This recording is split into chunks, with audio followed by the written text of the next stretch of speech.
Our speakers this morning will have a joint presentation from two leaders in the area of feminism and technology, Alexandra Juhasz and Elizabeth Losh.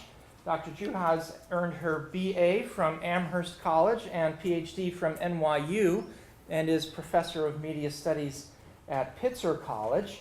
She's the author of numerous books, including the most recent Learning from YouTube, which is MIT Press's first ever video book. You can see samples of this online. It's fascinating. She's also produced many educational videos and several feature films. Dr. Juhasz is a member of the Feminism and Technology Network, FemTechNet. We're going to see slides on that in a few minutes, I think. And just last year, with others from that network, helped pioneer an alternative to MOOCs, the Distributed Open Collaborative Course. The creators described that as, or in this way, the organization of a DOC, a Distributed Open Collaborative Course, addresses the collaborative nature of learning in a digital age. The fundamental distinction from a MOOC is that a DOC is built on the understanding that expertise is distributed throughout the network, among participants situated in diverse institutional contexts, within diverse material, geographic, and national settings, and who embody and perform diverse identities. I think we're going to hear a little bit about the DOC this morning. These are themes, of course, that we heard from George Siemens yesterday, but that aren't often embodied in the more widely available MOOCs. So very much looking forward to hear about that. The first ever DOC, Dialogues on Feminism and Technology, was held last fall. Dr. Elizabeth Losh, also a member of FemTechNet, is the Director of Academic Programs at 6th College at UCSD. She holds an undergraduate degree in English from Harvard and an MFA in Creative Writing, an MA in English, and a PhD in English, all from UC Irvine. Among her research interests are media history, institutions as digital content creators, the discourses of the virtual state, and the media literacy of policymakers and authority figures. That sounds like good stuff. She has published articles about citizen journalism, video games for the military and emergency first responders, state-funded distance learning efforts, and the role of gender and sexuality in technoculture. Dr. Losh speaks widely on the use of the internet by political entities, especially the White House, and on the relationship of technology to higher education. These interests are reflected in books she has authored, including Virtual Politique, an electronic history of government media making in a time of war, scandal, disaster, miscommunication, and mistakes, and The War on Learning, Gaining Ground in the Digital University, which is forthcoming from MIT. Dr. Losh joined Dr. Juhasz last fall as an instructor for last fall's DOC, Dialogues on Feminism and Technology. So, please welcome, I think, Dr. Elizabeth Losh.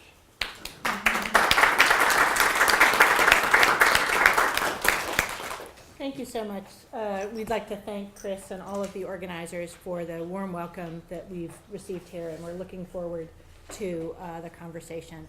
I'm going to talk about some of the critiques of the MOOC paradigm, and then Alex will talk more in depth about the DOC experiment. And spoiler alert, some of the things that I'll be talking about are in my forthcoming book from MIT Press, The War on Learning, Gaining Ground in the Digital University. So,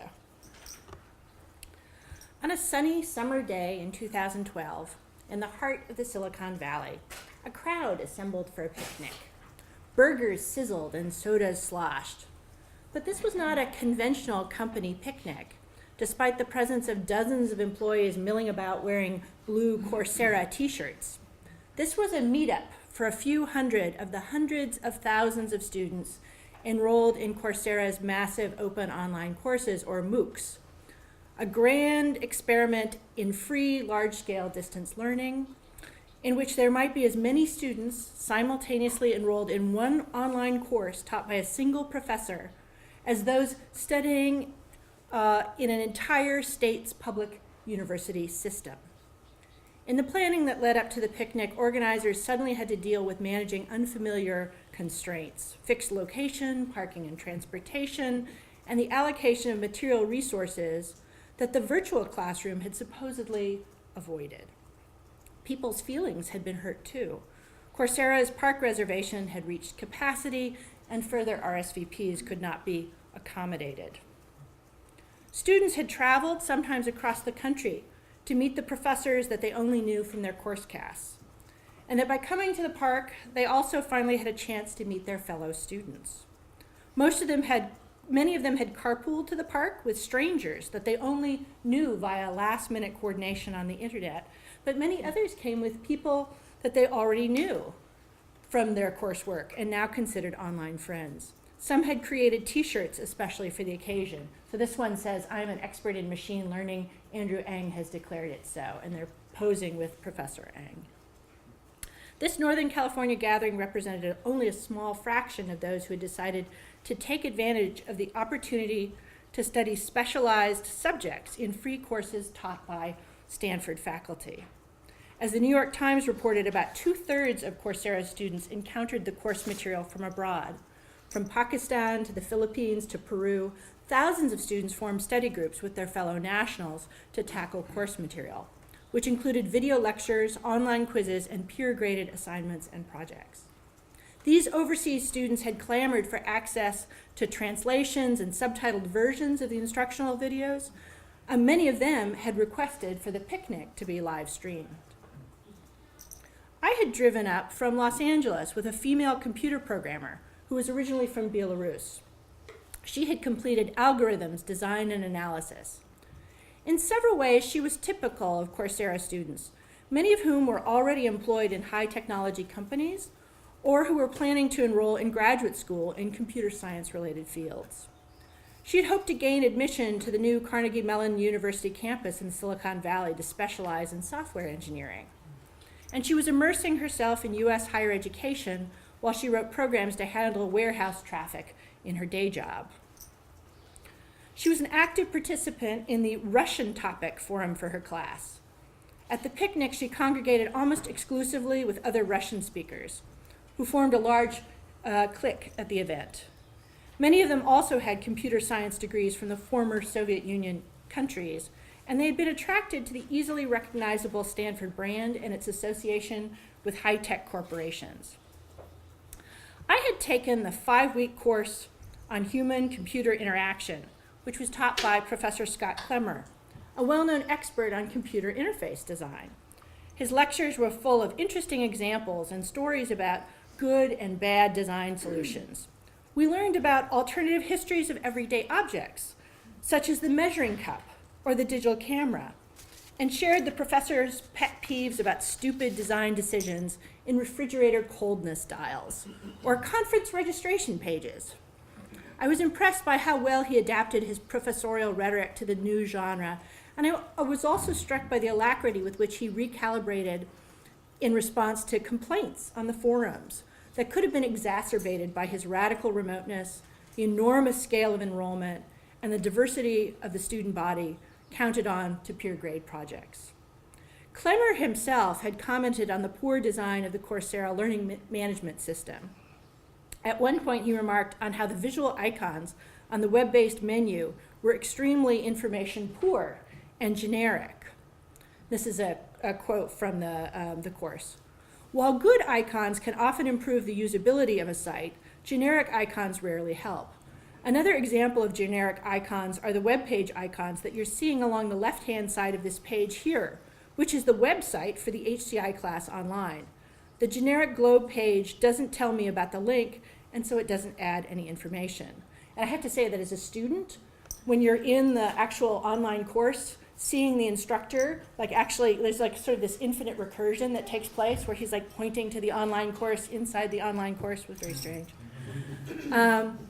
Clemmer noted that the navigation for an essential course webpage was less legible to potential users because different elements such as course information, syllabus and calendar, design briefs, and peer grading were all indicated by the same sphere. Clemmer, encircled by his enthusiastic students, spent hours at the picnic, dispensing advice and providing supplemental mini lectures on subjects that ranged from introducing checklists to reduce medical error to simplifying complex click-through user agreements.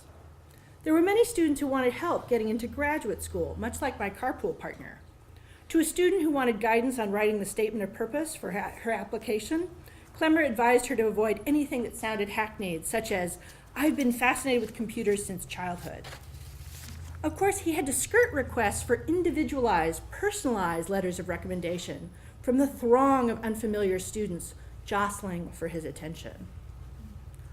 Although these kinds of massive open online courses have often been billed as a radical alternative to traditional higher education, what was striking about the interactions that I observed was how many students had enrolled in hopes of finally entering the orbit of American traditional higher education. Many students wore clothing that showed the brands associated with a university affiliation. In the knots of students, it was easy to see Harvard hoodies and Berkeley tank tops, Carnegie Mellon t-shirts, and USC hats. It was definitely Coursera's party, but many of the students present had also sampled the wares of the company's open education competitors. A female high school student who had come to the picnic with her father had started her online studies with the Khan Academy and had translated some of the videos there into French as a service to her fellow learners. The Khan Academy was started by a Silicon Valley investment fund analyst who had started tutoring younger cousins in math via YouTube in 2006. At the time of the picnic 6 years later, the Khan Academy could boast of having 3.5 million monthly users around the world and the attention of major funders such as Google and the Bill and Melinda Gates Foundation. Plans were underway to expand the infrastructure of the Khan Video Library to better track the individual progress of students and to introduce badges and other reputation systems. Khan materials had even been customized to create a KA Lite download that allowed students in developing countries who didn't have an internet connection to access instruction offline. A college instructor, munching on his burger, praised Udacity as a better alternative to Coursera, right in the face of one of his blue t-shirt wearing hosts. He was referring to the company that emerged out of one of the most famous pioneering experiments in radically open education, the Stanford University Artificial Intelligence course that was offered online to over 160,000 students from 190 countries in fall 2011. The class was described as a bold experiment that would explain the technical principles behind the latest technologies, including, quote, Google goggles, self-driving cars, even software that suggests music you might like, with similar, quote, materials, assignments, and exams, end quote, as those in the Stanford Introductory AI course. Udacity had claimed to eschew long, boring lectures in favor of, quote, solving challenging problems and pursuing audacious projects with world-renowned university instructors. By June of 2013, Coursera had expanded its Stanford, Michigan base and was listing over 70 institutions of higher learning.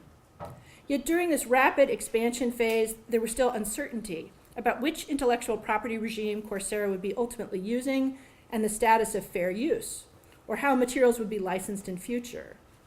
Under the pressure of public scrutiny, Kohler had to become an experienced public speaker, as the MOOC phenomena quickly became an even larger news story. She soon appeared in a prominent TED Talk, which rapidly received over 1 million views, with an emotional appeal that contrasted her own fortunate position as a third-generation PhD with unfortunate people in other parts of the world.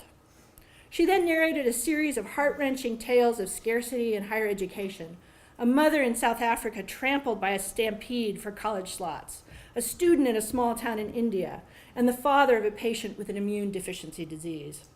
The talk was later deconstructed by a critic who noted that, quote, likely her array of vignettes has been vetted by focus groups, who, like the analytics that she also refers to, had a hand in deciding which sub-narratives carried the most emotional power to produce a carefully calibrated infomercial, one that has been created specifically to push all the right buttons, end quote.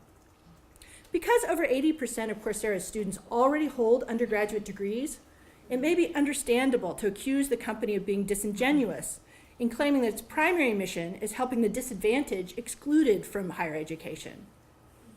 But Coursera has not been alone in making such appeals with a missionary mentality.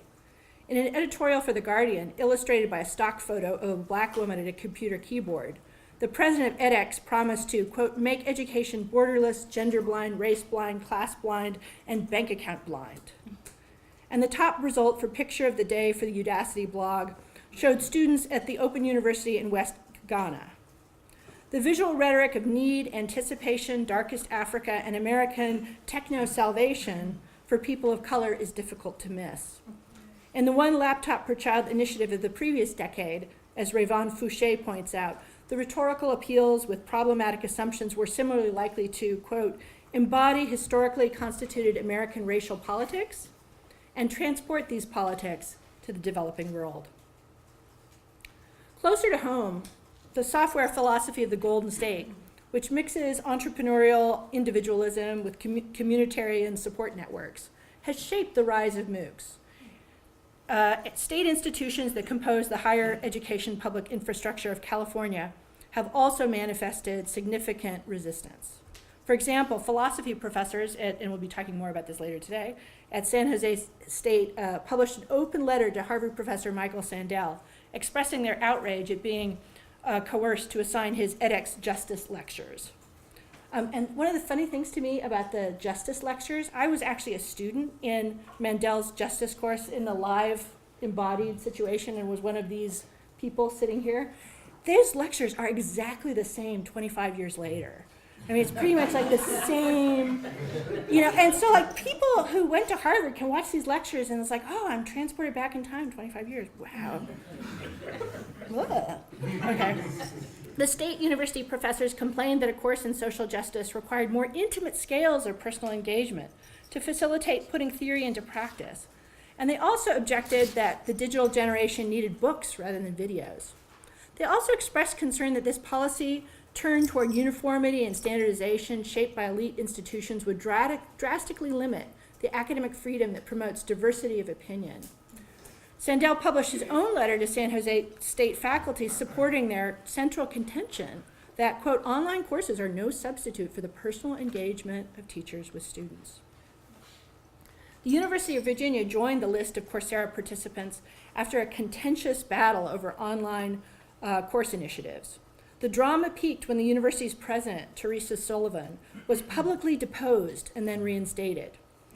Behind the scenes were acolytes of Clayton M. Christensen, a Harvard Business School professor, and Henry J. Earing, an administrator at one of Brigham Young University's campuses. According to the New York Times, their book, The Innovative University, was required reading among the entrepreneurs who tried to engineer a campus coup to oust Sullivan. The Innovative University employs the verbal and visual rhetoric of genetic engineering to make its case. Like corporations, the authors claim that the institutional DNA of universities might interfere with survival. Fortunately, according to the authors, visionary patriarchs could redesign an institution's genome, as mathematician Isaac Greenwood did in altering the genetic blueprint of the original Puritan college to transform Harvard into a modern research university. In the 19th century, chemistry professor Charles Eliot, the father of higher education, and that's their quote actually, would splice electives into Harvard's DNA, and students would cause Harvard to eventually shed its Greek and Latin requirements through the natural processes of disuse. In the 20th century, organic chemist James Bryan Conant introduced more meritocracy to the campus to enhance the institution's competitiveness and nurture a better adapted student body. Of course, anyone with a high school level knowledge of genetics would have problems with the DNA metaphor. Genetic engineering can have unanticipated consequences, and I think we're seeing some of those unanticipated consequences of MOOCs now. Evolution is not always adaptive, and recent discoveries about the function of what was once considered junk DNA shows the hubris of making rushed inferences. Furthermore, genetic engineering, like other medical sciences, is a complex and at times messy enterprise in which inconsistencies in practices, policies, and procedures needs to be negotiated by participants. In their classic book on craft work and tacit knowledge in the field of reproductive medicine, The Right Tools for the Job, Adele Clark and Joan Fujimura assert that tools, jobs, and rightness are all situatedly constructed. According to Clark and Fujimura, Workers must constantly engage with ad hoc arrangements and doable problems, as well as disciplining tools. Feminist science and technology scholars have long questioned the instrumentalism and faith in standardization that is at the heart of the argument of Christensen, and they have done so based on observations done in actual labs. Moreover, the author's absolute faith in top-down executive decision-making seems potentially disastrous to anyone familiar with recent economic meltdowns and hubristic speculation driven by corporate CEOs who saw themselves as godlike creators of new business models. Certainly, the rhetoric around MOOCs was often hyperbolic and declarative during its launch period. The New York Times called 2012 the year of the MOOC, and Thomas Friedman devoted multiple columns to the revolution supposedly shaking the foundations of traditional education. Yet there was surprisingly little empirical study of the student experience in MOOC education and a paucity of independent research more generally. Within months of the official launch of the company, Coursera students were receiving apologetic emails describing how course pages had gone down when Coursera's commercial hosting company, GoDaddy, was hacked. Problems with student retention are common in massive online courses, where retention rates hover around 5%. But Coursera has also sometimes struggled with the problems of faculty retention as well. One University of California Irvine instructor abandoned teaching his course on microeconomics for managers after a dispute with Coursera. He announced that he would never cave on his standards and cautioned that, quote, any statement of accomplishment will not be worth the digits they are printed on, end quote, if you should. Perhaps the most famous fiasco braved by Coursera to date was the Mooc Mess that occurred when a course called Fundamentals of Online Education, Planning and Application self-destructed spectacularly. Instructor Fatima Worth lost complete control of the class when she attempted to facilitate small group discussions using Google spreadsheets, which turned out to be unable to handle such a huge volume of users working with the same document.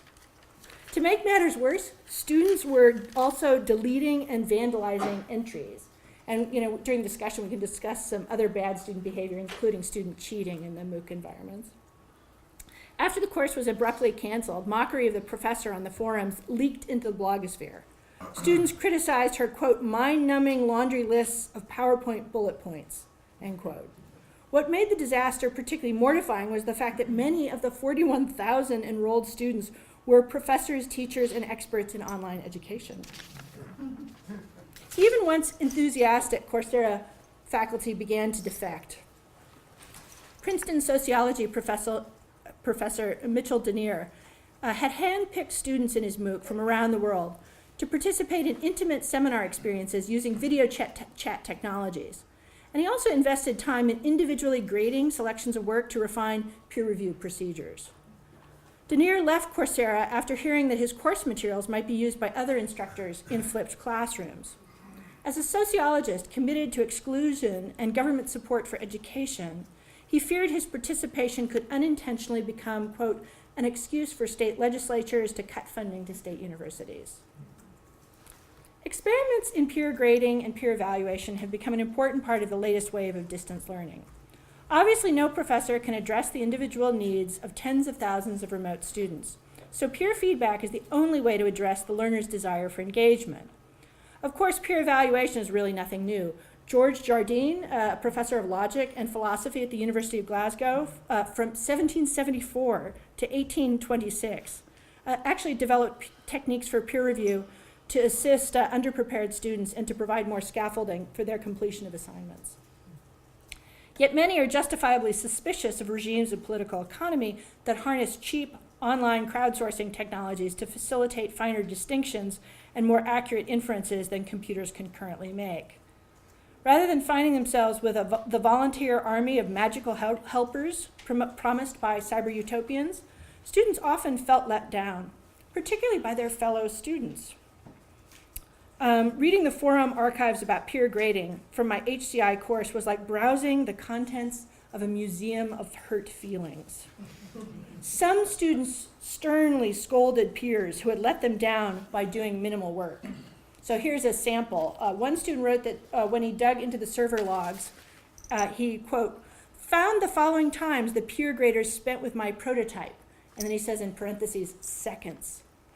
44, 60, 115, 1, 63, 63, 25. So the last one, 25 seconds looking at his prototype that he had spent days and days working on. He lamented that devoting less than a minute would make it, quote, impossible to understand and click through the whole prototype. Clemmer was obviously sympathetic to such students. At the picnic, he talked about using the university's large format printer to output all the student projects so that he could attempt to comprehend them all at once and appreciate their multitude and variation. In his final video, he praised the ethical responsibility showed by a cadre of students who had self-organized to offer extra critiques to those who had felt neglected in their original arbitrary peer review groups. He told me he was looking forward to trying Coursera again and iterating with new users, but by the end of the picnic, he seemed exhausted, worn out from interacting with such a diverse population of students who needed so much more than he could possibly give. Certainly, issues about embodiment or affect are too often absent in planning for serving students remotely, even though these issues may be incredibly important for how participants experience co-presence online, how they articulate the norms of computer-mediated communication, and how they interpret and understand their own educational histories.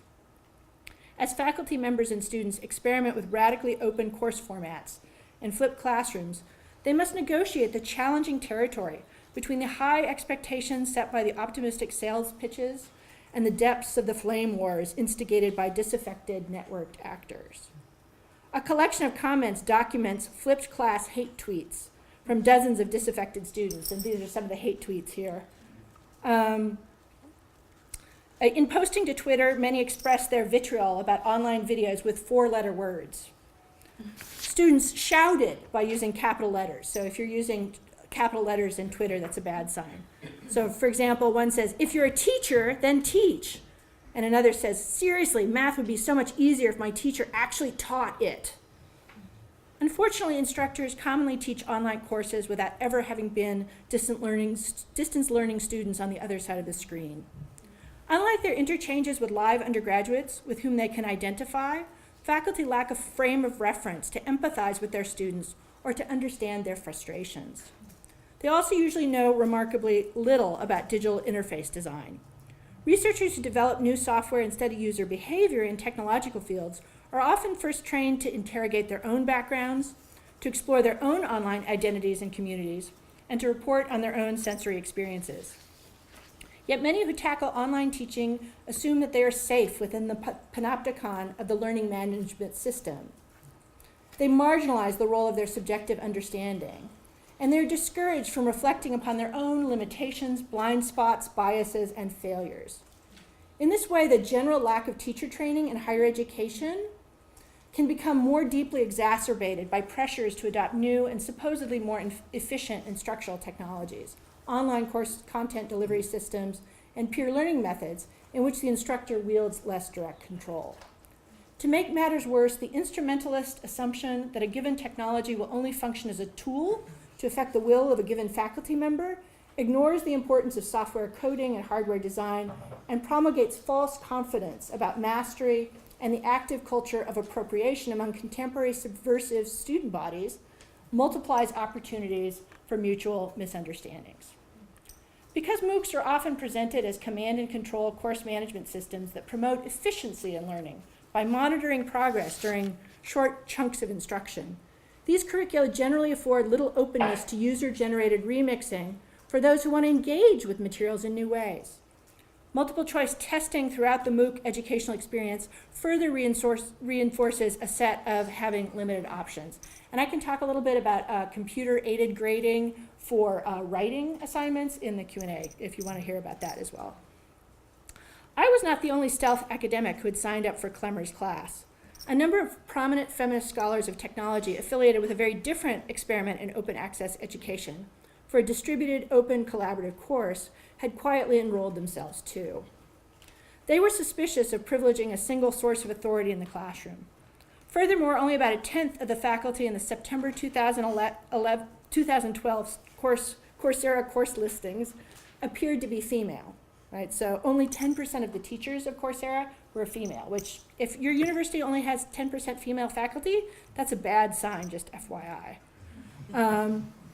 The Khan Academy listings also neglected the study of women, gender, and sexuality and emphasized a conventional interpretation of cultural production oriented around great books and artistic masterpieces composed by men. As a recent FemTechNet white paper notes, feminism has a long history of open access to education that dates back to the settlement movement in the 19th century. So, this is a picture of a settlement house group meeting. And it extends through the more recent history of transnational cyberfeminism. Feminists tend to describe their classrooms as transgressive, collaborative, engaged, and sensitive to the importance of emotion and interdisciplinary inquiry.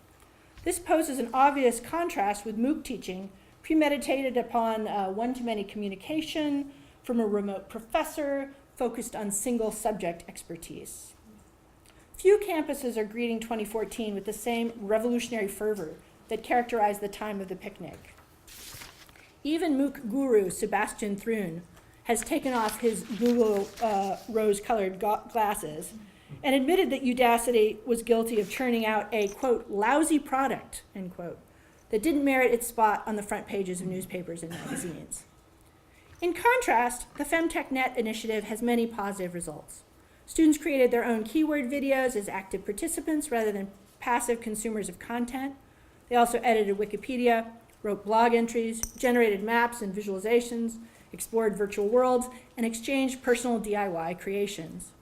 These new pedagogical exercises emerged out of an iterative and collaborative process of classroom trial and error, back and forth conversations on listservs, and regular faculty meetings on Google Hangouts. Much of this online discussion and the dialogues on feminism and technology initiative focused on distributing tasks fairly among participants and ensuring equitable rewards for collaboration. While the MOOC model propped up the star system of entitlement that made the toxic class politics of academia even more poisonous, the DOC model strove for collegial respect for peers across disciplines and job titles, and honest acknowledgement of how vexed issues about power relationships could be. Previous feminist initiatives to transform higher education have introduced approaches that are now recognized as best practices in higher education.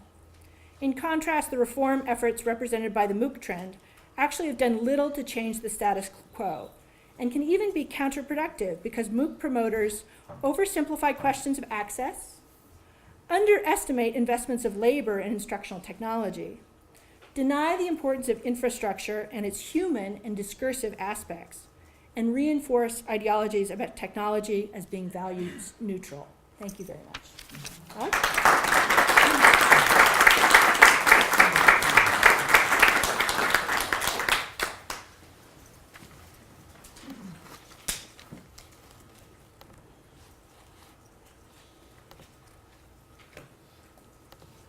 Okay, so I'm going to kind of dig in a little bit more and talk about our doc, a feminist cyber learning experiment, and thanks so much for having us here, and we're really excited to be part of this conversation.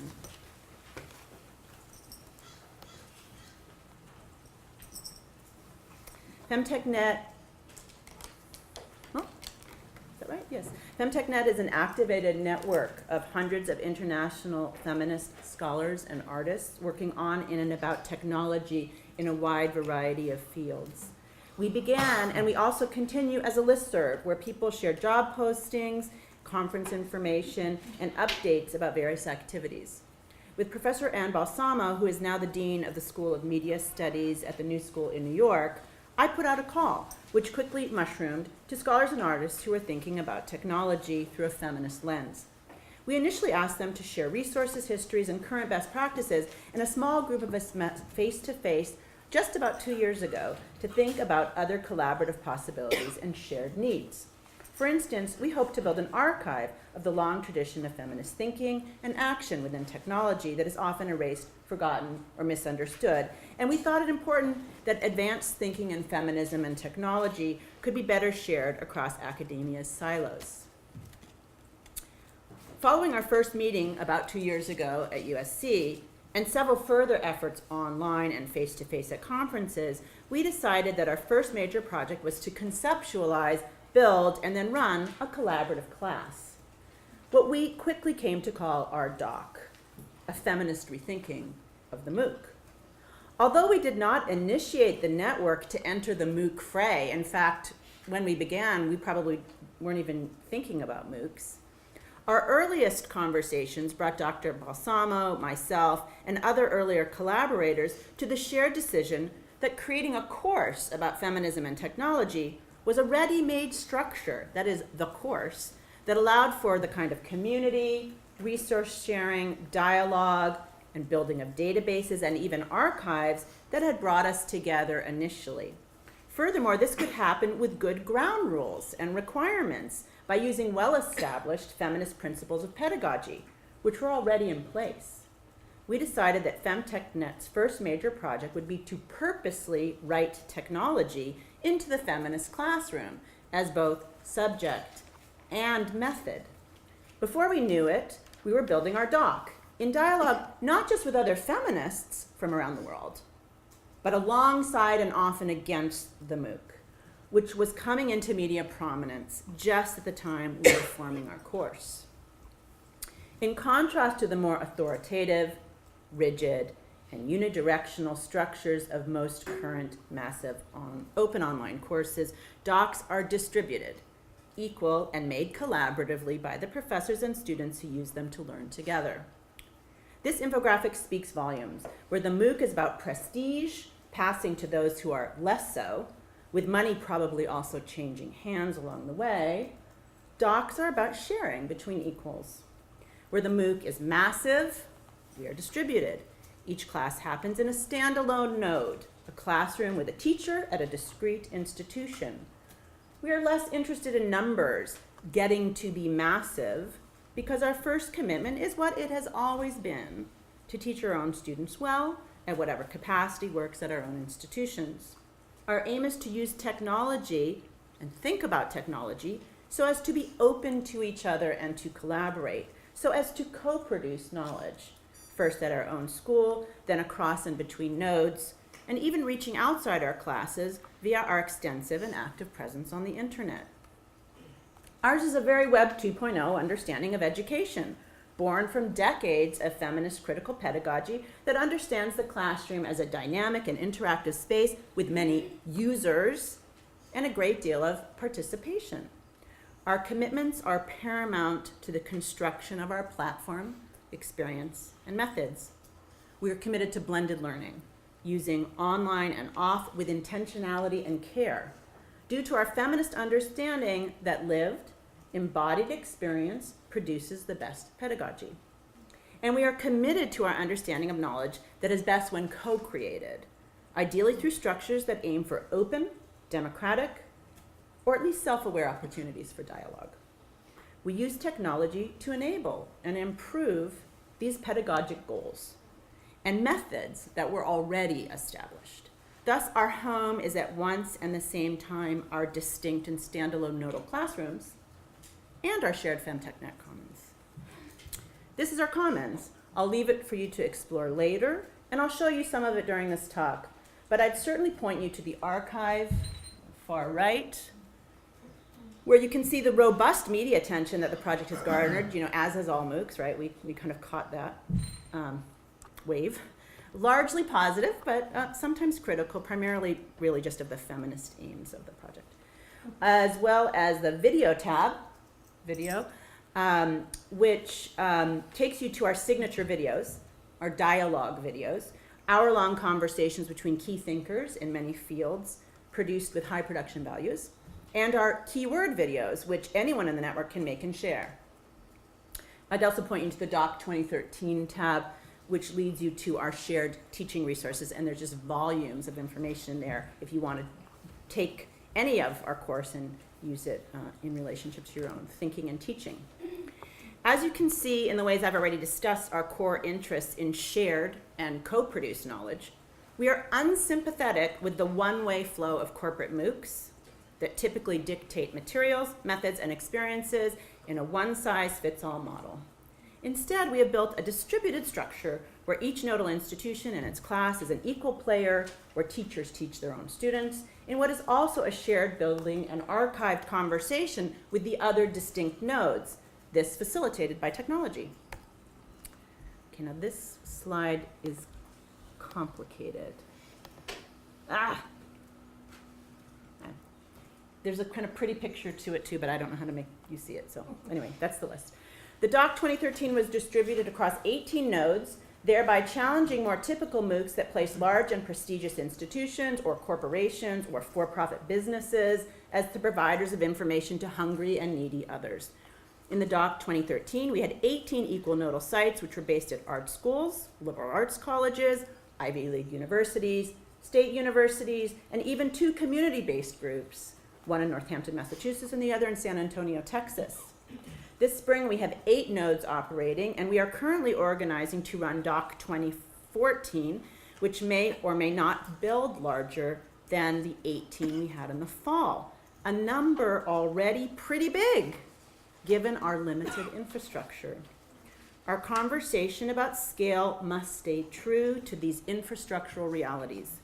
We built the doc on small grants, the committed labor of professors, and off-the-shelf technologies that we could use for free.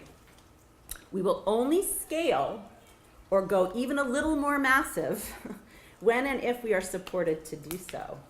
We are currently in conversation with the University of Michigan, Yale, and CUNY for such support. Okay.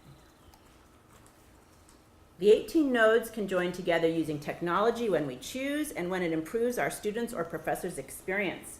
But each course has its own syllabus, approaching the course topic from a large variety of disciplines and geared for students at various levels, from general education students at Cal Poly San Luis Obispo, to advanced undergraduate inquiry and media studies in my own seminar at Pitzer, to grad students at the New School. Some of our courses were held entirely online. This was the case at both Rutgers and Bowling Green State University. At Ohio State University, our course was taught on Second Life. In fact, in November, my students took one class session with these students at OSU on Second Life, of course, generously taught by Dr. Sharon Collingwood, and I want to talk about this generosity, which is really the core of our class, and something that's not scalable. It was one of their favorite exercises during the semester, and they asked to go back one more time, which Dr. Collingwood even more generously accommodated. Jade Ulrich, one of my students, then blogged about this on our Commons. At this face-to-face meeting, held in February 2013 and funded by another one of those definitive small institutional grants, which is how we built our project, by sharing those small grants, this one from the Pembroke Center at Brown, we see professors from media studies, art history, communication, and American culture. They are about to shoot 2 of our video dialogues. Our cross-disciplinary interactions may be our most difficult. It is also the most rewarding. And so I think we are using technology to have these kinds of interdisciplinary conversations that are never happen in academia and continue to be hard. Also, I really want to, I'm showing you pictures of our face-to-face experiences because there was absolutely no way to make this huge effort work without smiles and, getting to know each other. Because of our commitments, we use technology to enable the sharing of resources and experiences across space and time while ever being mindful, while being excited about the differences of situated learning environments. We learn from these differences too. For example, my students at an expensive liberal arts college became very aware of their own privilege, which usually sits unnoticed and unnamed when they interact with students at other kinds of learning institutions. Discussing these differences becomes part of the course experience and content.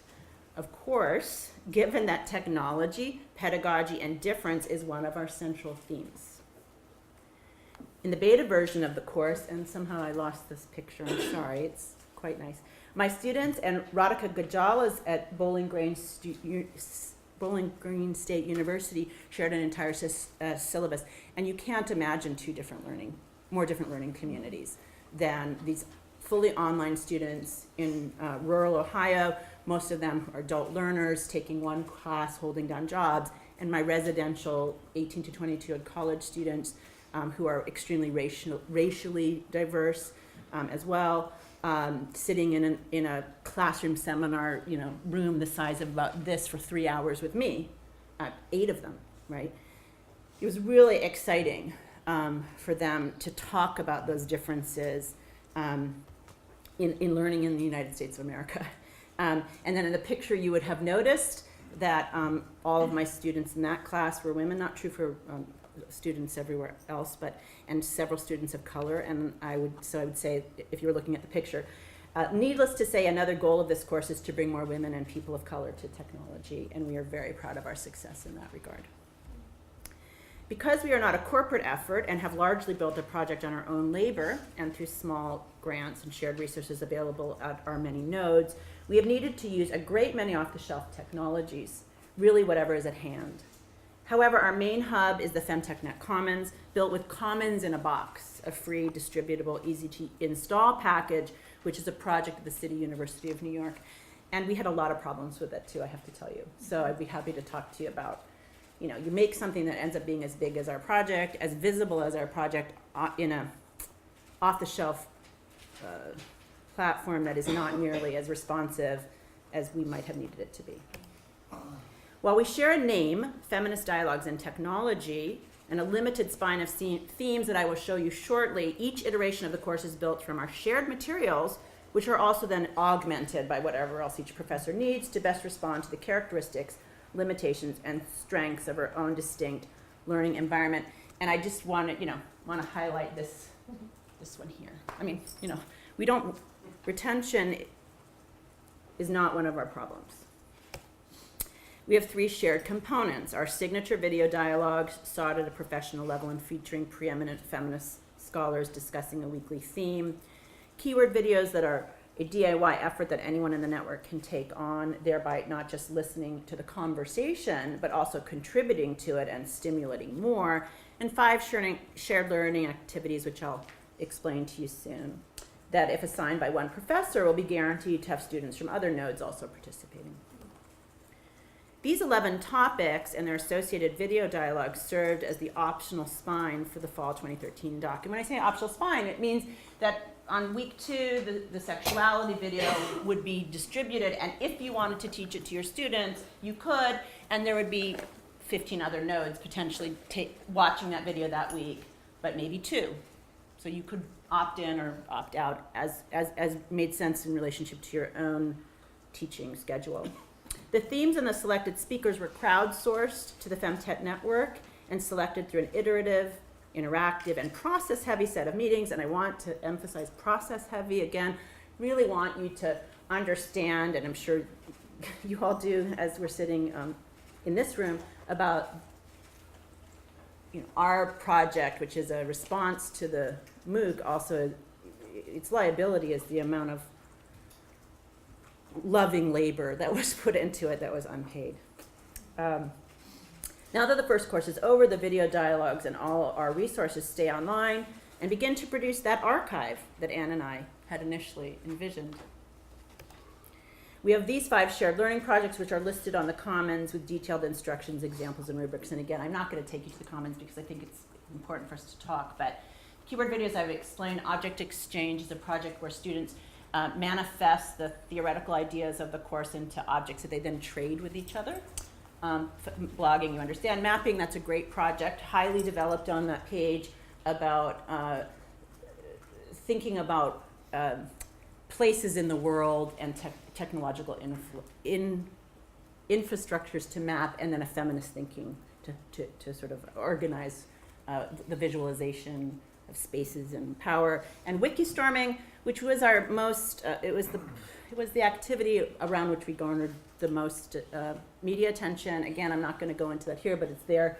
You can read the debates about what it means for feminists to get onto Wikipedia and start writing knowledge ourselves. But again, it's a perfect example of the kind of knowledge sharing and knowledge production, which is at the heart of the project. We're teaching our students that knowledge is not just something you receive, but something that you are empowered to make yourself within a complex system that itself is organized with structures of understanding about the production of knowledge. Students love the Wikistorming project, by the way, I have to say. And we have wonderful resources in the Commons about how to teach your own students to Wikistorm around any theme that matters to you. So if it's not feminism, it can be the theme that you feel is not yet represented well in Wikipedia, and asking your students to take power over the production and debate about knowledge is just an incredible assignment. And many of the people who worked on that are Wikipedia ambassadors, people who work inside of Wikipedia in our group. We mix it up, that is to say, online and off, class to class, place to place, peer to peer, because our project is about using technology to enhance conversation, knowledge, and opportunities while staying true to the needs of our own learning communities. We use some of my funds from the institute I run at Pitzer to bring 2 of our professors to California to shoot the video dialogue about place. My students love seeing famous scholars in our weekly video dialogues again. So these sort of levels of proximity that are mediated by technology. So, usually students read things. Well, in this class, they get to see videos of the people they're reading, and they think that's amazing. Like, oh my God, I get to see the professor. And in this case, then the professors came to them. So it was like it happened to these sort of 3 degrees of closeness, and they were so thrilled to meet these professors that they had read their work. The 40 instructors who taught the course in its first iteration last fall also worked on several other projects together. So I want you to be clear, FemTechNet does other things besides our doc, and these are some of the kinds of projects that we were working on and continue to work on. One of the things that people did was they offered open office hours to any students in the entire system. We're trying to write grants now. Out of the production of the course itself, in the first week, people started to worry that our videos weren't accessible, and a committee formed in real time, and they were all transcribed and captioned. Again, that's that kind of unpaid effective labor that you can't quantify, and a lot of our work in academia has always been built on that. I want to be clear that decades of thinking in feminist pedagogy and theory brought us to our critique of the MOOC, but we are certain that this structure will be of real use as a model for technologically enhanced teaching for professors in a variety of fields. You do not need to be a feminist to teach a doc, obviously, but we hope that this presentation might make you more curious to learn about feminist thinking in general, about pedagogy and technology, another goal of our effort. Our plans for 2014 and the future mark what we still need and what we still need to work on. Not surprisingly, given the DIY nature of this effort, infrastructural help is our greatest hole. An office staff, course relief to build things, better technology, and a technology staff. We have a lot to do, and anyone can join us simply by joining FemTechNet on the Commons. However, I'll end with a story that marks not our needs, but our success. Jade and Susie took the course with me last spring and continued to work with me over the summer. I asked them to apply for a Reclaim Open Learning grant for the project from the DML Central, Digital Media and Learning Central. They did and won, being mistaken for professors of the class. This fall, they went to Irvine, joining the many other professors who had also won, speaking to a room of technology giants. They represented the course, its aims for teaching, pedagogy, feminism, and collaboration with panache and professionalism. They won young women emboldened and intelligent, as did FemTechNet. Thank you.